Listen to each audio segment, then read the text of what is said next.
બનાસકાંઠા જિલ્લામાં ગુનેગારોને હવે કાયદાનો કોઈ ડર નથી। ગઈકાલે રાત્રે અમીરગઢમાં સોની વેપારીને માર મારી લૂંટી લેવાયો।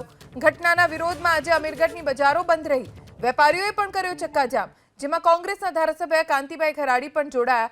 ધારાસભ્યએ માંગ કરી કે 12 કલાકમાં લૂંટારુઓને પકડવામાં આવે। જો લૂંટારા નહીં પકડાય તો સોમવારે પણ અમીરગઢ બંધ રખાશે।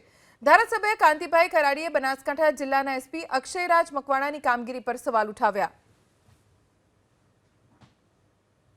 આ દારૂ અક્ષય મકવાણાના રેમ નજર હેઠળ દારૂ ઘૂસી રહ્યો છે।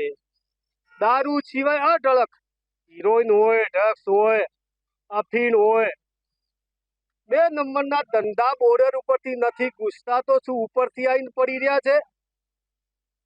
એ પોતે બનાસકાંઠા એસપી ને વિચારવા લાયક છે। જનતા કહી રહી છે, જનતા કે આ દારૂ અને આ પેલો એવો બનાસકાંઠાના એસપી છે કે અગાઉ જેટલા એસપીઓ અહીંયા ફરજ બજાવીને ગયા છે એમની ખાખી વર્દીને કલંક અક્ષય મકવાણા લગાવી રહ્યા છે અને લોકશાહી દારૂના ઢબે રહીને લોકશાહી ઢબેનું ખૂન કરાવી રહ્યા છે। અસામાજિક તત્વોને કાયદાનો કોઈ ડર ન હોવાનું નિવેદન ધારાસભ્ય કાંતિભાઈએ આપ્યું।